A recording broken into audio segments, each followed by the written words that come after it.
Welcome back, everybody. It's another episode of Touched by Horse. I'm your co-host, Chris Angel, and I'm here with your host today, Hertha Lund. Hi, Hertha. Hi, Chris. Great to be with you. Montana, yes? You're in Yes, Montana? and it's a beautiful sunny day. I see the mountains outside my office window. That's the best. When Montana, you can see the mountains. That's amazing. Big sky, big sky. I want to talk to you today about your work, obviously, like we do, but I'm super interested for where this will go.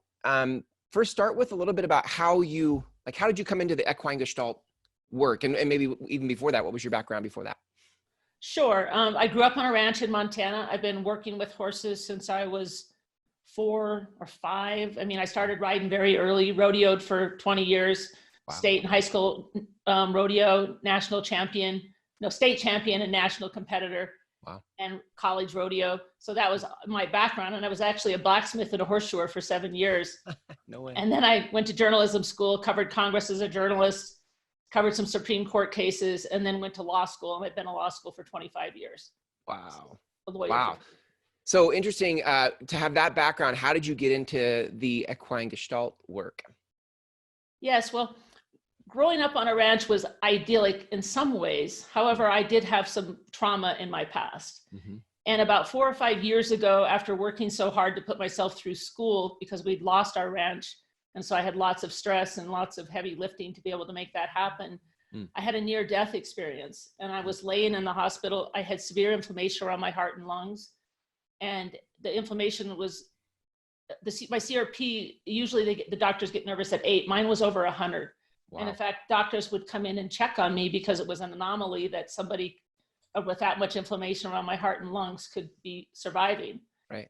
And so I was on a floor that was not intensive care, but was one level below. It wasn't the regular floor. And patients around me coded and died. And one night I was laying there and I was like, I could die. And I was talking to God. And as I watched this, I observed that I wasn't afraid. And part of me is like, well, I haven't really liked it here. There's been some hard times. I kind of want to go home and growing up on the ranch, I always talked to, what I thought was spirit, divine, God, when I was out riding with my horses. And so I was having this conversation and it's like, well, I'm going to go home. I'm going to see, meet him, meet her. Mm-hmm. And as I was getting ready to go, I'm like, oh, you're not going to be happy to see me because I'm not done. Mm-hmm. My work isn't done. Mm-hmm. And so I thought about it and I didn't have time to think it through, but I promised from my deep inside of myself that I would do whatever it took to get whole and get in my body. Mm-hmm. And I would try to find my mission for my life. Mm-hmm. And the next summer, I went to a retreat across the hill from where our ranch is. And there's my husband's cousin and his wife have a guest ranch there. And she had a student who had been taught by Melissa, who is the leader, Melissa Pierce, who had been taught how to do the Equine Gestalt methodology. And I had worked on some healing before that, but I had not had the near-death experience. And so when I went to that retreat, I took it all. And that's when I really embarked on a deep interior and exterior healing journey 5 years ago. I love that. It's so fascinating. Walk me through a little bit of the Touched by Horse certification program as it relates to how you found your own wholeness or access to wholeness in the Touched by Horse certification, and as well as how it shaped your own vision for your Gestalt work. The program has been such a divine gift to me because you can imagine that being a lawyer mm-hmm. and being in policy, a lobbyist, that is not a place right now in today's world where you can be vulnerable and heal. Right. So I needed a safe place, a safe herd, a place where I could, as this part of me that was becoming whole started emerging and was developing, I needed a place to be able to experience that. And it had to be a safe place. And so the teachings, and then when I started healing, a lot of different things come up because, it's the hard stuff from the past. It's the trauma. I mean, I did have PTSD from trauma as a child. At 4, I was actually sexually abused. So that was a very deep scar. And that was something that whenever I experienced stress after that, my body and whole physiology would go back to that whole pattern. And so I had lots to heal from. I needed a safe place. And the whole program provided that, and the certification where we go through, we look at our top values and we figure that out. When I was going through the deep healing stuff that was coming up, it was very important to look higher, to something greater. And so the values, and to learn who I really am. And my number one value is integrity. And so hence when I promised God that I would do whatever it took to become whole, when it got seeming like it was going to be too hard, I said, well, I promised. So I just bucked up and kept on moving on, even though it was way harder than law school or running a practice. Wow. Wow. How did it start to shape your own ideas for your Gestalt practice? Oh, my logo is a circle and a figure 8 with a heart in the center and 4 horses underneath. And to me, when I start healing, I attract from outside of me what I needed. So, and in comes the certification program and learning about Gestalt and wholeness in a different way. And that then allows me a place to be safe for the stuff that's inside of me to come up and to move it through. And the 4 horses are that I believe that we have 4 lower bodies, and there's a spiritual, a mental, emotional, and physical.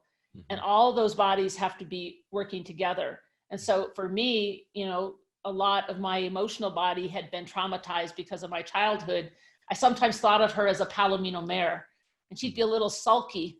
And, I had to get her to move. If you think about seeing 4 horses hitched together, like pulling a chariot, they all have to be in harmony. And it's a divine balance for them to be able to pull together. And so she needed lots of, opportunity to voice, to feel, to express, to experience. And that's what the program provided me. And then I also, as soon as I got to help other people, I think it's true that we really don't heal until we give to someone else what we've gained inside. I love the idea that there are personas, almost like you said, a sulky mare, like that. If we thought about those 4 lower horses, and we could not isolate, but just identify the persona of each one, because we each have them all, the 4, and we could be appropriate with what each one needs if we would just check in.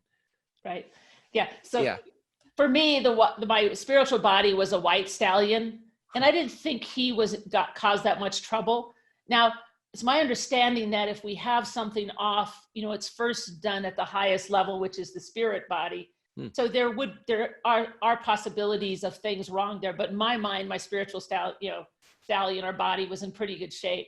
Now my mental body, he was a bay stallion. He caused almost as much trouble as my sulky Palomino mare. I mean, he'd be charging and I'd see myself, he'd be running the show, and that's kind of when I was in an over ramped up, adrenaline, lawyer mode, taking charge of everything, making it all happen. And I'd see in my mind that he'd be pulling the wagon, and it'd be just, going stagecoach over the hills too fast. And then all of a sudden it would wreck and the tires would be spinning.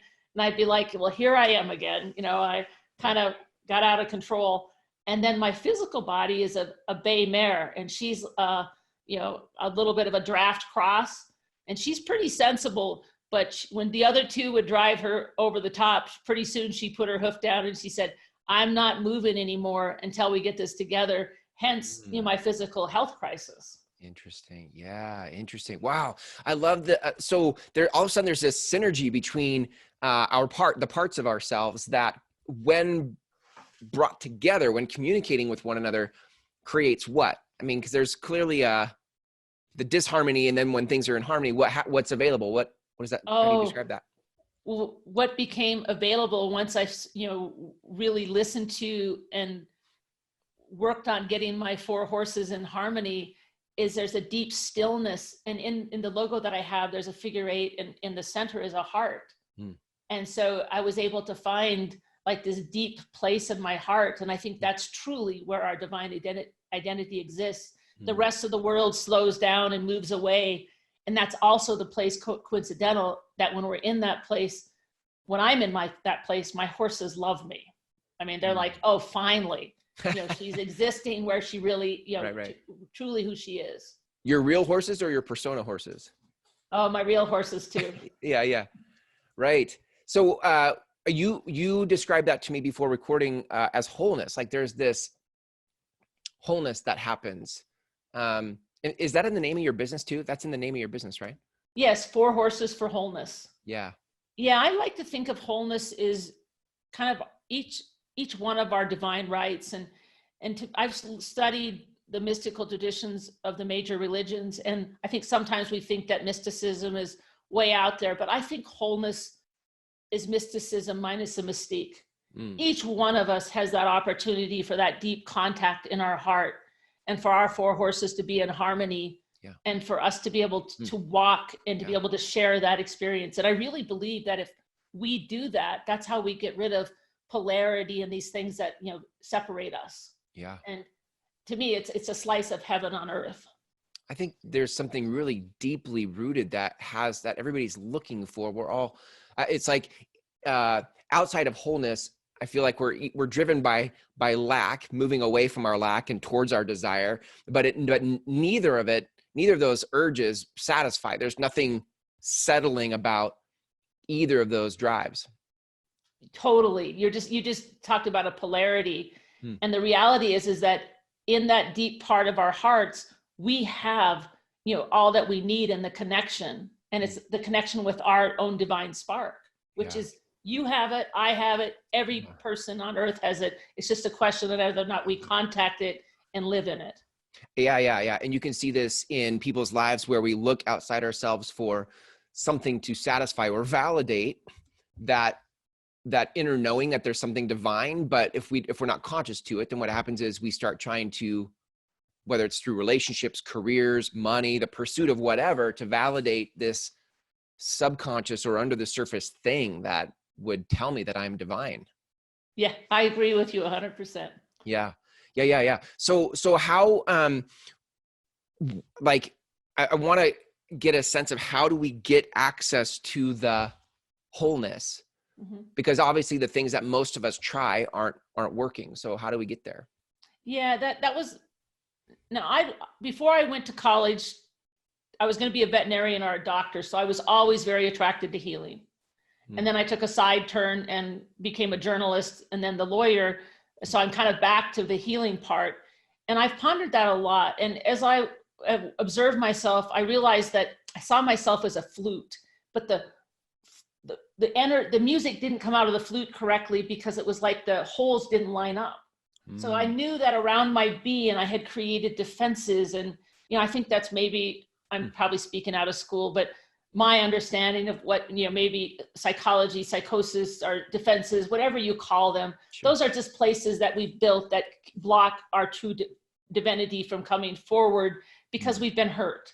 And until we can address that hurt in that place where it's out of alignment, and if it's out of alignment in our emotions, you can bet that at some point it becomes physical. And obviously there's an interplay with our mind. And, if we don't pay any attention to the spiritual side, then we don't have that horse even helping us get divine order. So what I had to do first is it's almost like, what is it called when you go caved, you go spelunking. Yeah.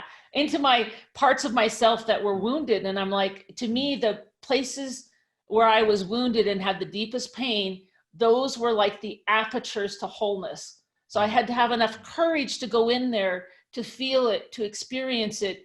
And then with the work that we do with the Gestalt and the horses, is it would actually, once I can understand it, feel and experience it, it could be done. And then it was with the next one. So it's like an ongoing journey. But once I went there, and those places, it's, again, I could almost feel like places around me were unwhole. And once I went there, it could almost feel like they got sewed up, stitched up. So put back in divine order. And once that happens, then my whole world changes. I mean, my relationship with my husband is different. My relationship with my 6 employees is different. Who comes into my life is different because I'm different. Yeah. I love the, we talk about somatic, work, so much of the feeling of it. I think, before you just described that, and you were talking about like the all the different places and the misalignments and it can get, I think we all are interested in the idea of healing conceptually, but then it starts to get squirrely, and it's like, I start to get overwhelmed by all the concepts of healing. And what I love about this work is so much of the wholeness comes from the experiential. When you experience yourself as whole in the cave and the spelunking that you did in whatever place you had the courage to go look, and then you actually get to experience yourself as whole in that place, like everything shifts, and you can't explain it. I don't think there's a way to, I mean, you could try to explain it, but that's not the point.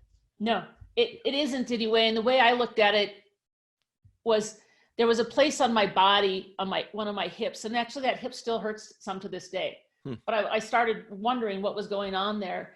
And in one of my trauma as a child, one of the childhood abuse things, I had it from my mom also, but that was one place on my body where there was a hand mark. And as I went into the deep feelings about that, it started shifting. And when I was a blacksmith, when you work in the forge to build shoes, the metal from the shoes sheds and it creates what's called clinkers in your forge, and it starts blocking the fire from coming out. So every once in a while, you got to clean your fire and take those clinkers out. And to me, it was almost the same thing. It was like on my body, I had places where the energy pattern had been blocked up, and with the healing, it removed that clinker.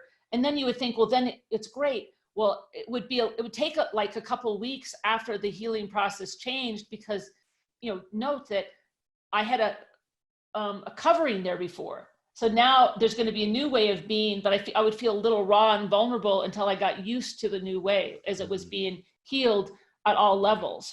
Yeah. Wow. Yeah. So by the way, you speak in beautiful metaphors. You have such a great graphic way of describing something visually. Makes it very approachable. Tell me about the whole, like, as people begin to find wholeness, what do you see as possible for us in the world? Oh, I get so excited about that.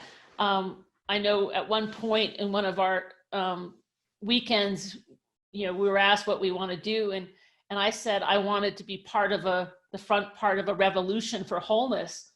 And I know that's a big concept, but it is true. It's through my whole being, because I believe that the only way we can heal our communities, our families, our states, the country, and come together to make change is to first heal ourselves.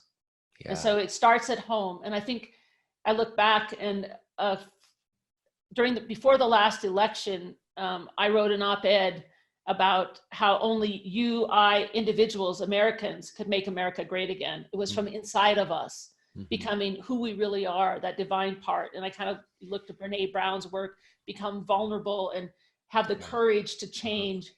And that's how we will change things. And so I think that if we do that, the world as we know it, it will be very, very different, because it's beyond our wildest imagination what we can create once we heal ourselves, and then we come together in community from that place of being whole. Great. Again, it gives me shivers as I talk to you. Yeah, me too. When I think about, earlier we described how much of us are trying to validate some inner sense of knowing that we are divine or bigger than our story tells us. But a lot of the way we're looking for it comes from the lack and the desire and the polarities and the things. And then in our machinery, we've called that machinery. In our machinery, off we go into the world and politics and business and lives and marriages and all the things that make us in America what we are. Right. But to your point, like when we get whole, then that changes how we interact with each other, our marriages, our children, our politics, all of it. So yes. Totally get it. Yeah. Totally get the revolution. Nice. Yeah. Makes total sense. Let's start. What's that? Let's start today. Yeah. Let's do it right now. Let's go right. Let's do that right now. And I think too that, those of you listening to this, there's the opportunity here is to always look for where if you looked at your 4 horses and you thought, where do things feel out of alignment? Then that's the opportunity. And I don't have the answer for you. And I suppose, Hertha, you would say you don't have the answer for them either, but you have your answer, right? Absolutely. You have your answer. Yeah. Absolutely. What I found is that when I made that promise, and again, unfortunately for me, or fortunately, I had to have a near-death experience to have enough guts and courage to do it. But each one of us has the ability, once I made that decision, what I needed came to me. And, sometimes I needed something outside of me to help me see or reflect, my own inner path, but it's an inner path. It's an inner path of climbing the highest mountain. And, just like if you and I went to the Himalayas, we might hire a Sherpa.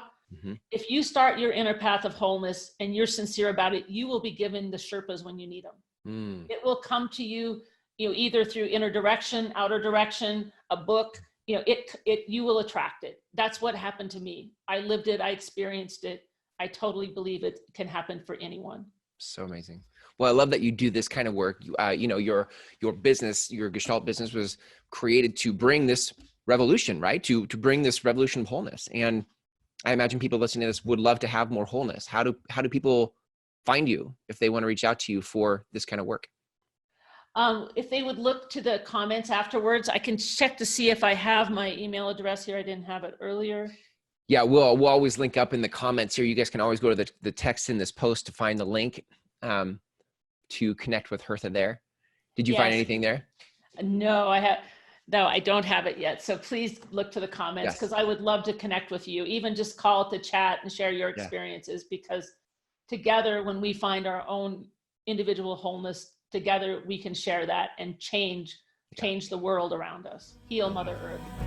Yes, so good. Oh, so inspired by this conversation. Thank you for this important work and the revolution that you're leading. I love it. Thanks, Hertha. Thank you.